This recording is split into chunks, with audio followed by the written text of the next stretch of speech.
मेरे प्यारे दोस्तों, अस्सलामु अलैकुम वरहमतुल्लाहि वबरकातुहू। हमारी हौसला अफजाई के लिए हमारी वीडियो को लाइक और चैनल को सब्सक्राइब करते हुए स्टोरी का लुत्फ़ लें। आज कामरान से बड़े अरसे बाद मिला। सुना कामरान, क्या हाल है, कैसी ज़िंदगी गुजर रही है तेरी? बड़ा बेजार सा हो के जवाब दिया, बस ठीक ही है यार, चल रही है। ओए कामरान, क्या हुआ? तेरी तो पसंद की शादी हुई थी ना, फिर भी तू खुश नहीं है? यार ना पूछ, शादी का कोई मज़ा नहीं, बड़ी मुसीबत बन जाती है ज़िंदगी, सारे इश्क निकल जाते हैं। कामरान, मेरा मैट्रिक क्लास फेलू था, मुझे याद है कैसे उस पर इश्क का भूत सवार था। हर टाइम उसकी बातें करना, हर टाइम मुझे दुआ के लिए कहना, यहाँ तक कि मुझे यकीन हो गया था कि अगर कोई ज़माने में इश्क करता है तो वो कामरान है। घर वालों से अपनी बात मनवाई और शादी कर ली। मैं सोचता था कि ये दोनों बहुत खुश रहेंगे, लेकिन आज कामरान की बातें, मायूस कुन लहजा, लड़ाइयाँ, सब ने मुझे कुछ सोचने पर मजबूर कर दिया। मैं अक्सर सोचा करता था कि लव मैरिज का अंजाम बुरा होता है, अक्सर लव मैरिज नाकाम हो जाती है, आखिर वजह क्या है?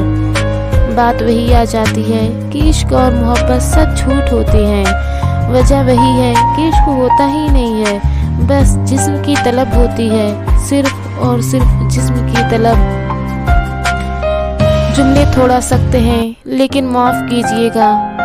हमारे मुआशरे में अगर एक मर्द किसी लड़की से मोहब्बत का दावेदार है और साथ निकाह का कहता है, तो हम उसकी मोहब्बत को सच्चा मान रहे होते हैं। शादी क्यों करना चाहता है? बस जिस्म की भूख मिटाने के लिए।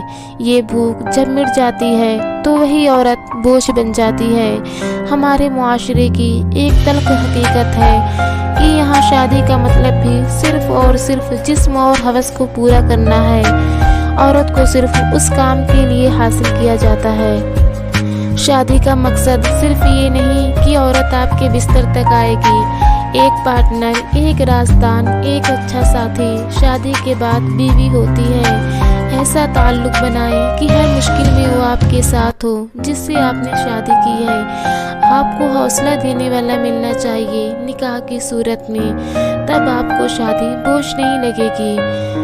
आपको बीवी के रूप में एक अच्छा दोस्त मिलेगा। शादी करने से पहले याद रखिएगा कि शादी का मतलब एक इंसान को सारी ज़िंदगी साथ लेकर चलना होता है, उसकी हिफाजत करनी होती है, सिर्फ बिस्तर के लिए नहीं। शायद तब आपको शादी बोझ ना लगे। इस्लामियत में बीवी का मतलब पढ़ें तो शायद हम सबको पता लगे कि औरत के साथ निकाह क्यों किया जाता है और उसका मतलब क्या है। तब शायद हम सब एक पुरजोश और खुशबाश अज़दवाजी ज़िंदगी जी पाएं। मिलती हूँ एक नई स्टोरी के साथ। खुदा हाफिज़।